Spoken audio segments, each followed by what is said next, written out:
शहबाज गिल साहब का जो आज फैसला हुआ, बहुत सारे लोगों को मायूसी हुई है। ख्याल किया जा रहा था कि उनकी जमानत हो जाएगी। इस तरह आपने आर्गुमेंट्स किए, आपने वो पूरी स्टेटमेंट भी पढ़ी, वो चीजें भी सारी हाईलाइट की, लेकिन जज साहब इससे कन्विंस नहीं हुए। बहुत जरूरी था कि जज साहब उन तमाम पॉइंट्स को डिस्कस करते। जज साहब ने उन तमाम पॉइंट्स को बिल्कुल ही इग्नोर कर दिया। ये सर बड़ा ही अनफॉर्चुनेट है और ये सर हर रोज होता है। इतने सेंसिटिव केसेस में important questions of law and facts raise किया जाए। हम तो कहते हैं कि फैसला दीजिए, हमारे खिलाफ दीजिए, हमें बताइए कि आप जो बात कर रहे हैं ये कानून के भी खिलाफ है, ये फैक्ट्स के भी खिलाफ है। मरियम नवाज के साथ तस्वीर खिंचवा दी उन्होंने, मरियम ने सेल्फी लगा दी उसकी, पैसा वैसा कुछ नहीं दिया। गरीब के साथ ये हो रहा है। ये मुनाफिकीन जो हैं, ये अवाम के नाम पर सियासत करने वाले। सिर्फ यहाँ तक महदूद नहीं है, आप देख ले कि वज़ीर-ए-आज़म साहब भी जाते रहे, हेलीकॉप्टर से सामान फेंकना, उसकी वीडियोस बनाना। अदलिया जो है वो पाकिस्तान का बड़ा अहम इदारा है। अदलिया ही से लोगों को रिलीफ मिलता है और यही इमरान खान साहब का मानना और कहना है। सबसे अच्छा हल जो है वो माजरत करना है और मेरे ख्याल में खान साहब ने ये जो किया है बिल्कुल ठीक सिमत में वो जा रहे हैं। सब्सक्राइब करें और बेल दबाएं ताकि कोई खबर रह न जाए।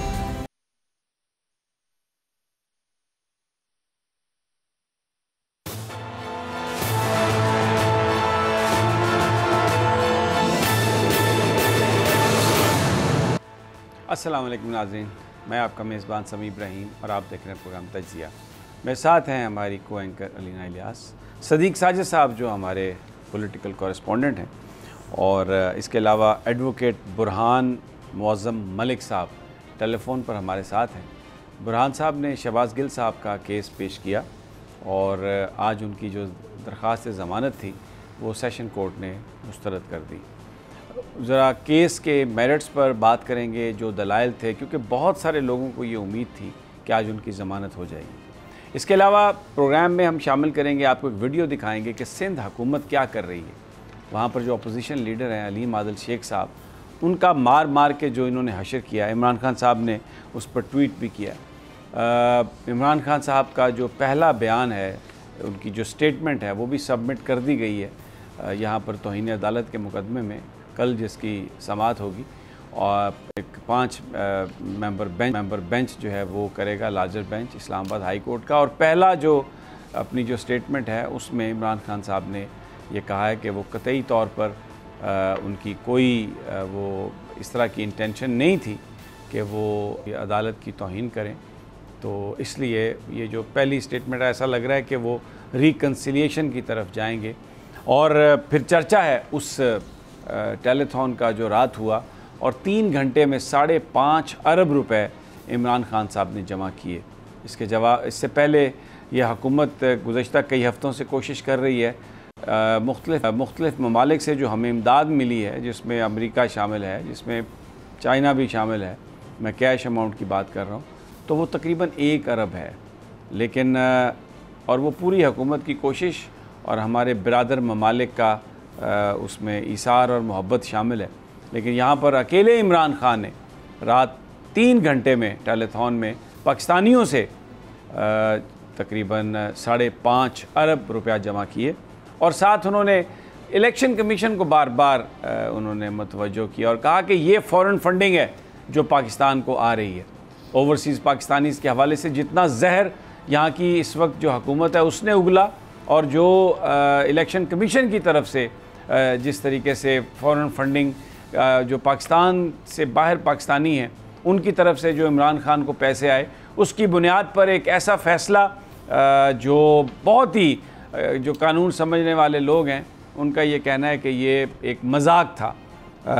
तो बड़ा उसको एक्सपोज़ किया इमरान खान साहब ने, उसको हाईलाइट किया। और अभी इत्तलात ये हैं कि अगले चंद दिनों में या 1-2 हफ़्तों में वो फिर दोबारा एक और टेलीथॉन करेंगे। बहुत सारे लोग कह रहे हैं कि अगर हुकूमत पाकिस्तान बाकायदा दरख्वास्त करें इमरान खान से तो शायद कहीं से कर्ज़ा वर्ज़ा लेने की ज़रूरत ना पड़े।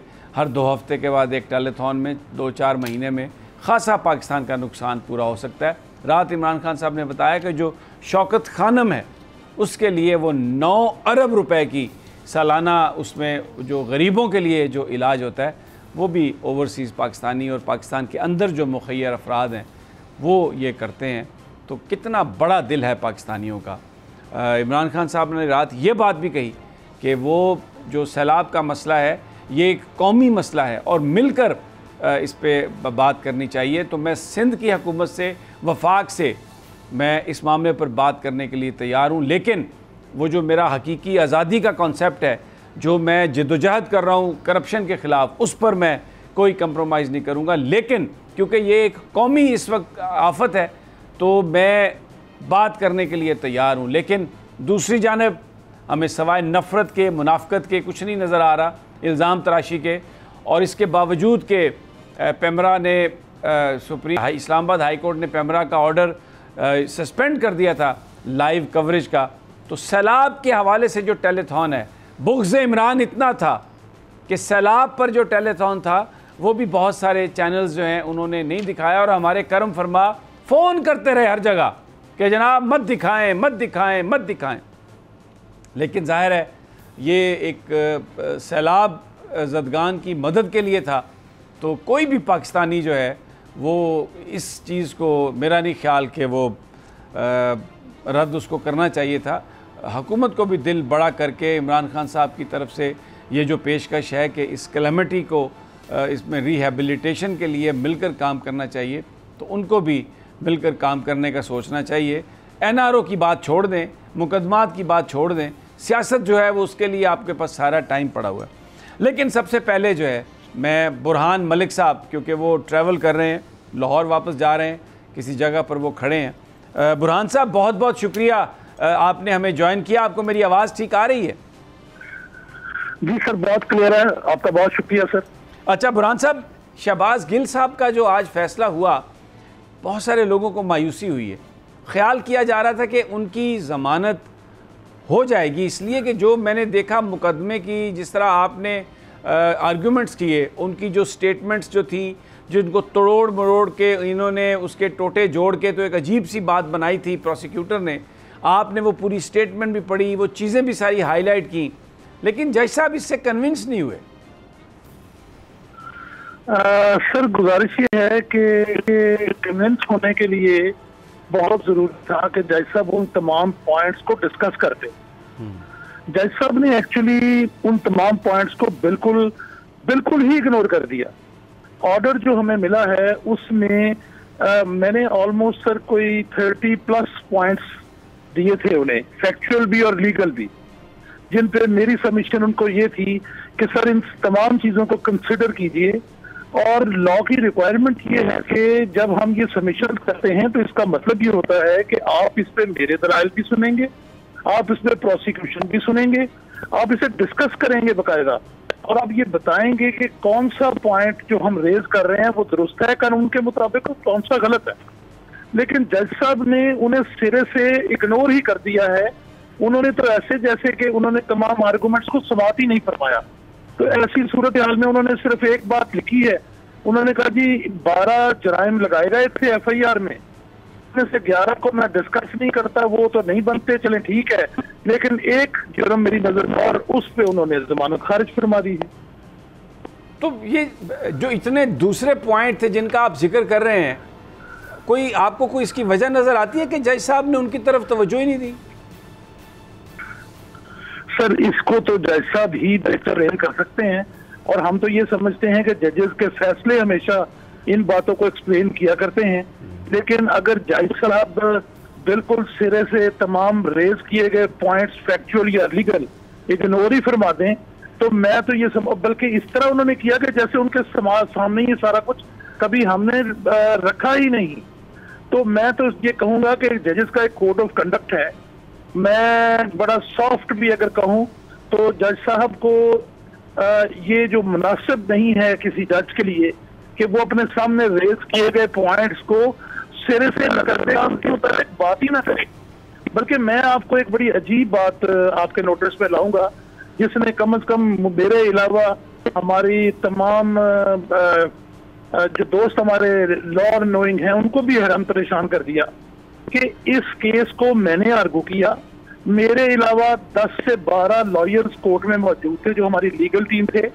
हैरत की बात यह है कि जो ऑर्डर जज साहब ने जारी फरमाया है उसमें किसी जगह पर मेरी हाजिरी नहीं लगी हुई। उसमें एक ऐसे वकील साहब की हाजिरी लगी हुई है जो शहबाज गिल के वकील ही नहीं, जिन्होंने केस आर्गू ही नहीं किया। हरामी है नून साहब हैं, ये तारिक नून साहब, तारिक महमूद नून साहब, ना उन्होंने केस आर्गू किया, ना वो कोर्ट में मौजूद थे, ना उन्होंने केस में कोई पार्टिसिपेशन की। साहब ने अपने ऑर्डर में उनकी हाजिरी लगा दी। अब इसके मुताबिक बताइए हम क्या कर सकते हैं? जज साहब भी वजाहत कर सकेंगे इसकी कि उन्होंने ये सब कुछ क्यों किया।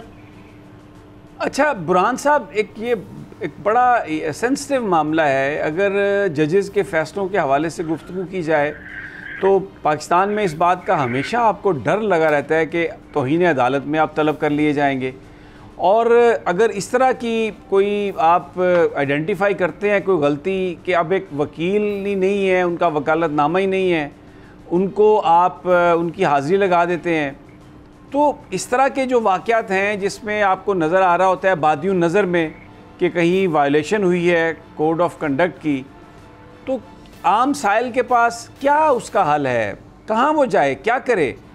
बस खामोश हो के तो अपनी किस्मत का रोना रोते हुए घर वापस चला जाए? सर इसकी कानून में दो रेमेडीज मौजूद हैं। एक तो इनके सुपरवाइजरी जज जो कि किसी भी डिस्ट्रिक्ट के सेशंस जज हैं, एक तो हम उनको दरख्वास्त दे सकते हैं कि इनकी इस फैसले को सुपरवाइज फरमाएं, इसको देखें कि इन्होंने ये कैसे किया, क्यों किया, क्या ये कोई मिस्टेक है, क्या ये इंटेंशनल है, ये कैसे हो गया। और दूसरा, अगर हम इन्हें डिपार्टमेंटल इनके खिलाफ कार्रवाई करना चाहें तो उसके लिए MIT का डिपार्टमेंट मौजूद है। लेकिन सर आपकी बात दुरुस्त है कि ये खौफ से हम भी थोड़ा सा नरम हो जाते हैं, और आम जो साहिदीन है वो तो सर इसकी तरफ बिल्कुल रजू ही नहीं करते। एक और सर आप एस्पेक्ट जरा मुलाहिजा फरमाएं, जो हमारे जर्नलिस्ट मौजूद थे वहां पर उन्होंने इस बात को बड़ा क्लैरिटी के साथ कोट किया। खास तौर पे मैं सदीक जान साहब का रेफर दूंगा कि उन्होंने इतनी डिटेल से वो आर्गूमेंट्स सारे के सारे अपने वीलॉग मीडिया पे रखे हैं कि आप उनसे तमाम सूरत हाल को कंफर्म कर सकते हैं। मैंने कभी ये नहीं कहा कि मेरे क्लाइंट गैर मशरूत पर वो अनकंडीशनल अपॉलजी करते हैं। मैंने ये कहा कि सर ये तमाम स्टेटमेंट जो बनाई गई है ये कट पेस्ट है, ये एक जगह से एक फिक्रा उठाया गया, एक जगह से दूसरी फिक्रा उठाया गया, और ये सारा कुछ बदनीयती पर मुबनी है। इन फिक्रों को जमा करने से अगर वो कोई ऐसी बात लेकर जिससे किसी की दिल आजारी हुई है तो मेरे क्लाइंट की मुझे इंस्ट्रक्शन है कि मैंने कभी ऐसा कहा ही नहीं, मेरा मतमा नजर या मेरा मतलब ही ऐसा नहीं है, मैंने बात कुछ और की है, ये फिक्रे जोड़कर बात कुछ और बनाई जा रही है। इससे अगर किसी को तकलीफ हुई है तो मैं उससे माजरत करने को तैयार हूँ। इस बात में, और जो बात ऑर्डर में लिख दी गई सर उसमें जमीन आसमान का फर्क है। फिर सर इससे आगे चलिए, अगला स्टेप बड़ा इंपॉर्टेंट है सर। एक ट्रांसक्रिप्ट है, पैमरा ने अटेस्टेड ट्रांसक्रिप्ट जारी कर दिया, ये कोई लॉ ही ने सिलेक्टेड सेंटेंस को उठा लें। लॉ ये है कि आप उसे इन टोटो पढ़ेंगे right from beginning till and. Sir उसका सब्जेक्ट है स्ट्रेटेजिक मीडिया सेल, उसकी कारकर्दगी, उसके मामलात, उससे मुतल्लिका सवालात हो रहे हैं। और सर कम अज कम इस ट्रांसक्रिप्ट में 12 जगह ऐसी हैं जहां पर कौम के लिए, ब्यूरोक्रेसी के लिए, फौज के लिए इतने खूबसूरत और इतने लॉयल्टी से भरे हुए सेंटेंसेस यूज किए गए हैं कि जो कोई मुहब्बे वतन ही बोल सकता है। उन तमाम का ब्लैकआउट है। पर अगर इदारे का नाम आ गया है या किसी जगह पर अगर ब्यूरोक्रेसी का नाम आ गया है सर, उसे वहां से उठा लिया और उसके ही और से एक और फिक्रा उठाया और उन दोनों को मिलाकर कहा देखें जी ये क्या कह दिया गया। मैंने सर इसकी मिसाल जज साहब को दी है। देखिए वो जो है कि आप नमाज के करीब मत जाओ, और असल आयत मुबारका पढ़े तो है कि नमाज के करीब मत जाओ अगर तुम नशे की हालत में हो तो। दोनों में जमीन आसमान का फर्क है समी साहब। और यहाँ जराइम बनाने के लिए इन्होंने इतनी एक ऐसी अजीबो गरीब हरकत की है। दूसरी इंपॉर्टेंट बात सर ये है कि एक आदमी, मैं हूं सर, मैं आपको स्टेटमेंट दे रहा हूं तो मैं जो कुछ आपसे गुजारिश कर रहा हूं इसका मतलब तो मैं ही बयान कर सकता हूं। एक आदमी जो मुद्दई बने हैं मजिस्ट्रेट साहब, वो कहते हैं जी मैं बहस सुन रहा था और मेरी समझ के मुताबिक मैं इसका ये मतलब निकालता हूं। सर मेरी बात का मतलब वो निकाल रहे हैं और दूसरी इंपॉर्टेंट बात है कि क्या उनकी इस बात को कोई सपोर्ट भी कर रहा है सारे पाकिस्तान में से? कहीं ऐसा है? मैंने 3 उनके सामने सवालात रखे, मैंने कहा सर ये मैं 3 हिस्से आपके सामने रख रहा हूं, इसको देख लीजिए, पूरे ट्रांसक्रिप्ट को देख लीजिए।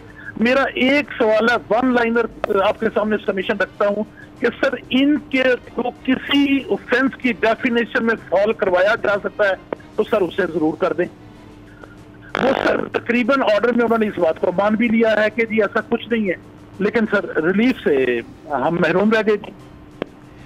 बुरहान साहब, वेरी इंटरेस्टिंग। बहरहाल बात वही है, अब अदालत का फ़ैसला है तो आपको मानना पड़ेगा। एक आखिरी सवाल मेरा ये कि आपने कहा सुपरवाइजरी जज भी होते हैं और भी डिसिप्लिन के हवाले से भी चीज़ें देखी जा सकती हैं, MIT और तो ये मुझे बताइए कि क्या कोई तारीख़ आप माजी में, कोई माजी करीब में या माजी बईद में कोई केस आप हमें बता सकते हैं कि जिसमें कोई ऐसी चीज़ जो खिलाफ कायदा की गई हो, कोड ऑफ कंडक्ट में ना हो, तो किसी जज साहब को सज़ा मिली हो?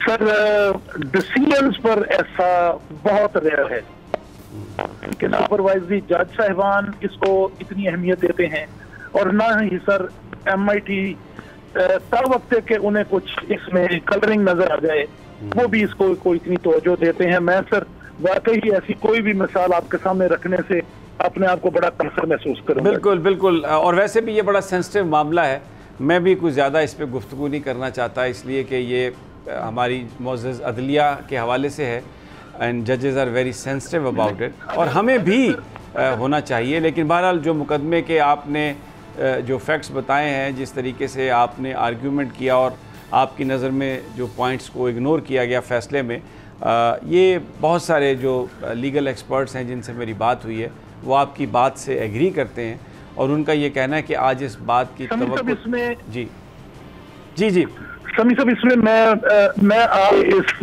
मौजूद इदारे की और आपकी वसात से गुजारिश करना चाहूँगा। ये सर बड़ा ही अनफॉर्चुनेट है, और ये सर हर रोज होता है, बेशुमार केसेस में होता है, लेकिन इतने सेंसिटिव केसेस में, इतने हाई प्रोफाइल मैटर्स में, इतने important questions of law and facts पर रेज किया जाए और उसे ऑनरेबल जजेस की तरफ से उस पर कोई फैसला ना आना, फैसला आए हमारे खिलाफ दे दें। हमने तो हर हालत में इनके सामने अपना सर झुकाना है सर, Absolutely. लेकिन फैसला दे दें, हमारे खिलाफ दे दें। ये इशू नहीं है कि फैसले पे उनका डिसीजन, हम तो कहते हैं कि फैसला दीजिए, हमारे खिलाफ दीजिए, हमें बताइए कि आप जो बात कर रहे हैं ये कानून के भी खिलाफ है, ये फैक्ट्स के भी खिलाफ है, ठीक है, लेकिन सर उसका ब्लैकआउट कर देना मुनासिब ये नामुनासिब है। बहुत बहुत शुक्रिया बुरहान साहब, शहबाज गिल साहब के वकील थे। बड़ा इम्पोर्टेंट मामला था जिस पर वो बात कर रहे थे, राय दे रहे थे। मामला क्योंकि अदलिया का है, इसलिए मैं यहाँ पर ही बात को ख़त्म करता हूँ, यहीं पर बात को छोड़ता हूँ। एक छोटा सा वक्फ़ा लेते हैं। सदीक साजिद साहब भी हमारे साथ हैं, और भी बड़े मामलात हैं, और हम आपको वीडियो दिखाएंगे कि किस तरीके से सिंध असम्बली में जो लीडर ऑफ द अपोजिशन है उनको किस तरह मारा पीटा गया है। अब तो ये मारने पीटने का कल्चर जो है पाकिस्तान में आम हो गया। अल्लाह ताला हम सब पर रहम करे। एक छोटा सा वक्फ़ा, गुफ्तगू जारी रखेंगे।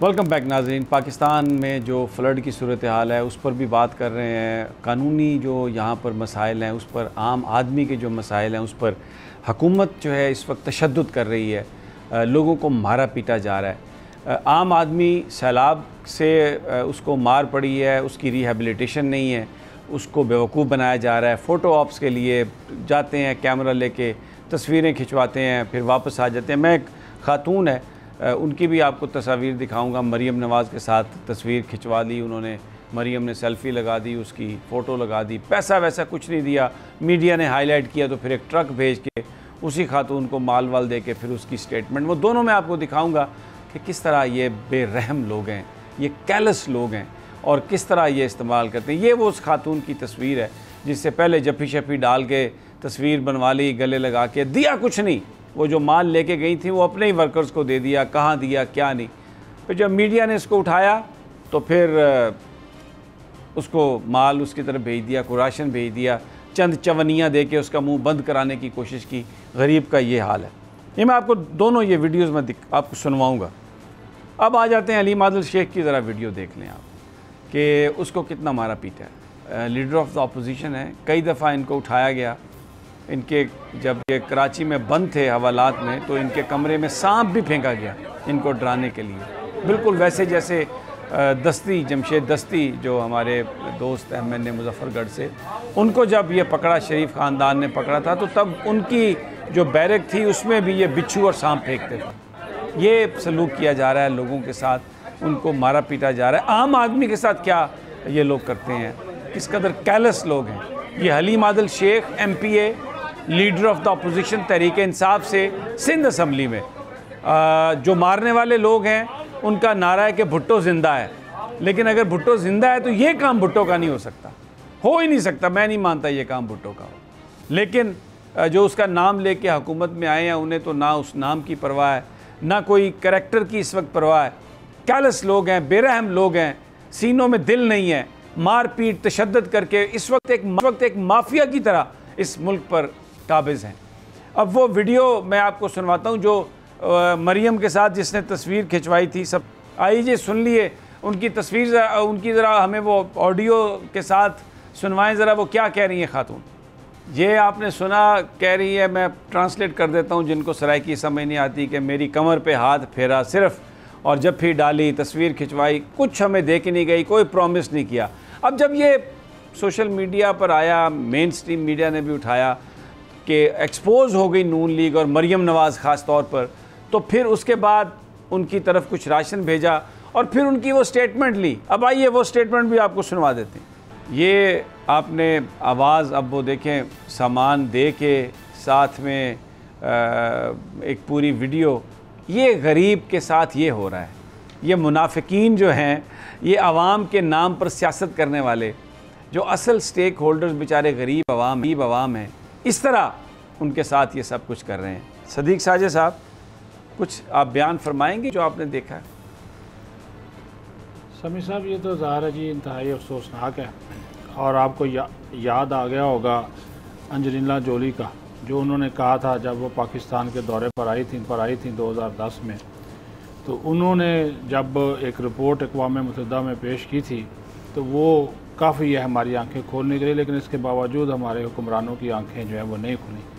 अफसोसनाक बात यह है कि मरियम नवाज़ साहबा ने भी उसी तरह लिबास ज़ेबतन किया, उसी तरह के DPs लगाएँ, पाउच बनाए, वो क्या जो अल्फाज होते हैं, तो वो उसी तरह गए कि जनाब, और फिर फ़ोटो सेशन जो हुआ।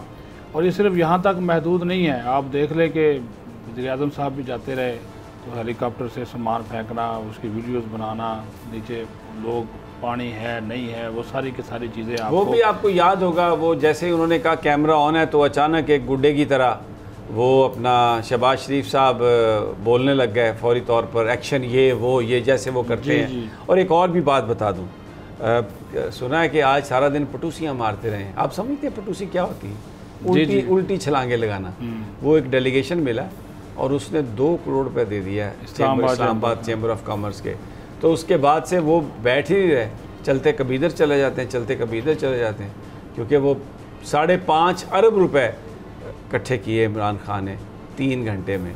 तो अभी वो बिलावल भुट्टो की भी स्टेटमेंट आ रही है कि वज़ीर ख़ारजा ने पता नहीं 1 खरब और 30 अरब जमा किए हैं। उसमें वो सारी अमाउंट जो अभी तक कई दफ़ा ऐलान कर चुके हैं ना, वो शामिल किया है इन्होंने।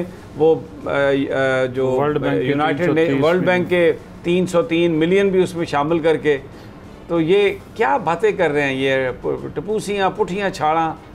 तो ये तो ज़ाहिर है जी, वो बालिश्ती हैं, पिगमिस। लेकिन आप हालत देखें, यकीन माने कि जो बिलावल भुट्टो ज़रदारी, इनका ताल्लुक सिंध में जो कुछ हुआ है, अगर ये इतनी इमदाद है वहाँ पे।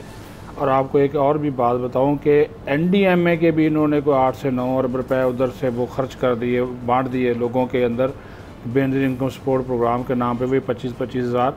तो ये जो पैसा जो भी जमा किया, इसमें world bank, Asian development bank, ख़ुद आलमी इदारा से, फिर अमेरिका, बरतानिया, जापान, बहुत से मुल्कों ने, क्योंकि आज ये एक फ़्लैश अपील थी पाकिस्तान की और UN दोनों की, उसमें जो मुख्तलिफ, आपकी बात ठीक है, जो मुख्तलिफ ममालिक ने पहले से कमिटमेंट की हुई थी उसको भी इसमें ऐड कर लिया, आज वो जो थी वो भी ऐड कर लिया।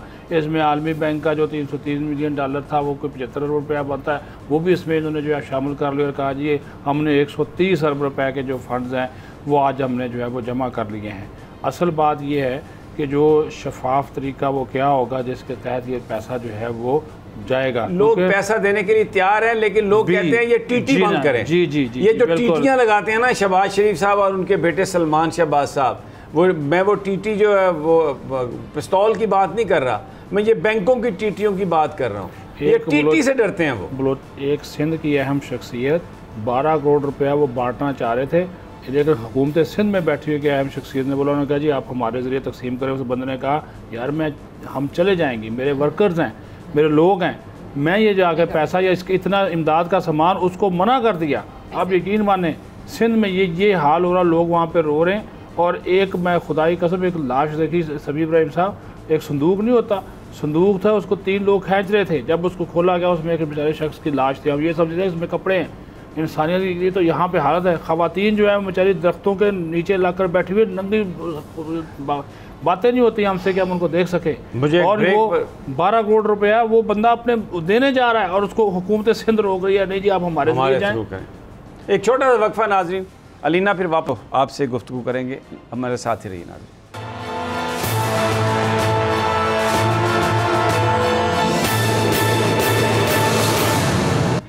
वेलकम बैक नाजरीन। जवाब जमा करवाया इमरान खान साहब ने हाई कोर्ट में, जो तौहीन अदालत की जो उनके ख़िलाफ़ कार्रवाई हो रही है, शोकाज़ नोटिस जारी हुआ है। उसमें उन्होंने ये कहा है कि बिल्कुल मुझे इस बात का कोई अंदाज़ा नहीं था कि ज़ेबा चौधरी जो हैं वो लॉ ऑफिसर हैं, जज हैं। उनका ख्याल था कि शायद ये कोई एग्जेक्टिव मैजिस्ट्रेट हैं जो एडमिनिस्ट्रेटिव और एग्जेक्टिव हुकूमत की जो डायरेक्शन है उस पर अमल दरामद कर रही हैं। और क्योंकि शहबाज गिल साहब को तशद्दुद हुकूमत करवा रही थी, तो इसलिए F9 पार्क में हो सकता है कि जोश खिताबत में कुछ अल्फाज मुँह से निकल गए हों। लेकिन अगर आप उस पूरी तकरीर को उसके सियाक़ो सबाक़ में देखेंगे तो मेरी तो कभी ये इंटेंशन ही नहीं है कि मैं कभी किसी जज के हवाले से बात करूँ। मैं बहुत जजेस का एहतराम करता हूँ, अदालत का एहतराम करता हूँ, और कभी तसव्वुर भी नहीं कर सकता कि कोई मुकदमा जो अदालत में पेंडिंग हो उसके नताइज पर असरअंदाज होने के लिए मैं कोई बात करूँ, या जो आवाम का एतमाद है अदलिया पर उसको ख़त्म करने के लिए या शेक करने के लिए कोई बात कहूँ। तो अगर मेरे किसी अल्फाज से ये इस तरह का तासुर गया है तो मैं उन अल्फाज को वापस लेने के लिए तैयार हूँ। लेकिन जो इम्पोर्टेंट बात कही गई है वो ये है कि ये तो उन्होंने जवाब सबमिट किया, लेकिन जब वो अदालत में पेश होंगे तो इस हवाले से मज़ीद गुजारिशात भी वो करेंगे। तो एक मैसेज ऐसा आ रहा है कि जैसे इमरान खान बिल्कुल वो फ़ैसला कर चुके हैं, क्योंकि वो कहते भी हैं हमेशा कि मैं अदलिया का बहुत एहतराम करता हूँ, कि अगर उन्हें कोई अपॉलोजी भी टेंडर करना पड़ी तो वो इस मामले को ख़त्म करेंगे, क्योंकि अदलिया जो है वो पाकिस्तान का बड़ा अहम इदारा है और अदलिया ही से लोगों को रिलीफ मिलता है। और यही इमरान खान साहब का मानना और कहना है। लेकिन जो लफाफे और लफाफियाँ हैं वो अभी टीवी पर ये कैंपेन चला रहे हैं, ओहो इमरान खान ने माफ़ी नहीं मांगी जी। इमरान खान को माफ़ी क्या, वो कब माफ़ी मांगेंगे? यानी वो इस तरह का एक अपना नेगेटिव किरदार बी जमालो वाला वो करते आ रहे हैं और वो करते ही रहेंगे। अलीना कुछ कहेंगी आप इस मामले पर भले, या वो जो शहबाज शरीफ साहब की पटूसियाँ हैं या जो इनकी मरियम नवाज़ साहबा की जो अदाकारियाँ हैं? देखिए सभी साहब, ये जो इमरान खान साहब का भी आपने बताया है तौहीन अदालत वाला केस, इसमें मेरे ख्याल में मैंने शाह खावर साहब को भी सुना, एतजाज़ हसन साहब को भी सुना और जस्टिस नासरा इकबाल साहबा को भी सुना। जितने भी सीनियर लॉयर्स थे वो यही बोल रहे थे, और जजेस थे, साबिक जजेस या मौजूदा जजेस जो भी हैं, वो यही बात कर रहे थे कि सबसे अच्छा हल जो है वो माजरत करना है। और मेरे ख्याल में खान साहब ने ये जो किया है ये बिल्कुल ठीक सिमत में वो जा रहे हैं। दूसरी जहाँ तक आप बात कर रहे थे मरियम नवाज़ साहिबा की, देखिए मरियम नवाज़ साहिबा से एक सवाल किया जा सकता है कि भाई अगर आपको इतने ही लोगों का ख्याल है तो जो आपने करप्शन किया आपके वालिद साहब ने, जो 11,000 अरब रुपए की करप्शन है, वो निकाले ना। क्या आपने कोई अभी तक इमदाद दी है? आपने कोई चंदा जमा करवाया है? हमने देखा कि आपने जुनेद सफदर की शादी की और कितने फंक्शंस हुए, उसमें कितने पैसे गए, और बड़े डिज़ाइनर कितने महंगे महंगे उसमें आपने कपड़े पहने और ज्वेलरी वगैरह सब कुछ थी। कुछ नहीं है तो आप वो जितनी भी चीज़ें आपके डिज़ाइनर के कपड़े हैं, आपके डिज़ाइनर की ज्वेलरी है, वही आप मतलब वो कर दें, डोनेट कर दें, रिलीफ फंड में जमा करा दें। और इसके साथ साथ आप ये भी कहती हैं कि आपके यहाँ पे कोई जायदाद नहीं है, लेकिन एवन फील्ड में जहाँ पर इस वक्त आपके वालिद साहब और आपके भाई वगैरह रह रहे हैं, उसी के वो पैसे आप यहाँ पर जमा करा दें, फिर हमें पता चलेगा कि आप कितना रिलीफ मतलब समझती हैं और सोचती हैं लोगों के बारे में। और दूसरी चीज़ ये मैं ये देख रही थी, जो आपने अभी खातून की आपने पिक्चर चलाई है, समझ आप इसकी वीडियो भी देखें आप। एक खातून है, मुझे नहीं पता, मेरे ख्याल वो मरियम साहिबा के साथ ही मौजूद थी, जो जिस तरीके से तस्वीरें ले रही थी वो बड़ा अजीब तरीका था कि वो जिस तरीके से तस्वीरें ले रही थी, और इस खातून ने जिस तरीके से जवाब दिया है, मैं कहती हूँ ये तो एक मतलब आपको समझ आ जाती है कि इस वक्त जो कौम है वो किस तरफ जा रही है। और आपने कुछ दिन पहले एक और ख़ातून की चलाई थी वीडियो, जिसका ताल्लुक शायद मेरे ख्याल में थर से था, जिनकी मुझे समझ नहीं आ रही थी, लेकिन वो इमरान खान की बात को समझ गई थी। वो जगह है जहाँ पे ना लाइट है और ना ही कोई और बेसिक सहूलियात हैं। तो ये भी हमें चीज़ें देखें अनफोल्ड हो रही हैं इस तरह। अच्छा, मैं अब क्योंकि हम इख्तिताम की तरफ जा रहे हैं, IMF की डील के हवाले से बड़ा ये अभी कह रहे हैं कि माशाल्लाह जी क्या बात है, बस अब तो पाकिस्तान के सारे मसले हल हो गए, भिखारियों को भीख मिल गई, 1 अरब 17 करोड़ डॉलर जो हैं वो हमारी झोली में डाल दिए, फेंक दिए, और बस अब तो हमने मुल्क को संवार दिया। और इससे पहले कि उसमें 5,000 रुपया हर बंदे पे कर्जा चढ़ गया। लेकिन मैं आपको बिलावल भुट्टो की वो तकरीर सुनवाना चाहता हूँ, असम्बली में की, IMF के हवाले से तहरीक इंसाफ की हुकूमत को डील कर रही थी। तो ज़रा वो ये तकरीर सुनिए उनकी, और फिर आजकल की जो बातें हैं ज़रा वो सुन लें। ये देखिए, ये बिल्कुल एक चाबी वाला गुड्डा नहीं होता, जैसे कि कभी चाबी पुट्ठी चढ़ा दो तो वो कहता है मोदी का जो यार है, गद्दार है, गद्दार है। फिर चाबी इस तरह की चढ़ा दो तो वो कहते हैं फाड़ दो डील को, फाड़ दो, ये कर दो, वो कर दो, कोई कंट्रोल नहीं है। जैसे कोई एक्सपेरिमेंट किया गया हो और वो आउट ऑफ कंट्रोल हो जाए, और जो भी ऑब्जेक्ट है उसको आप कंट्रोल ना कर सकें। तो कोई इस किस्म की मुझे ये कहानी लगती है। बहरहाल इजाज़त दीजिए, इंशाल्लाह कल फिर मुझे हल आने के बाद।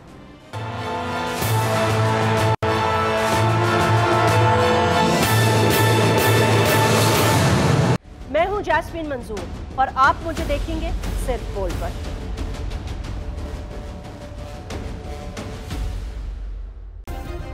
सब्सक्राइब करें और बेल दबाएं ताकि कोई खबर रह न जाए।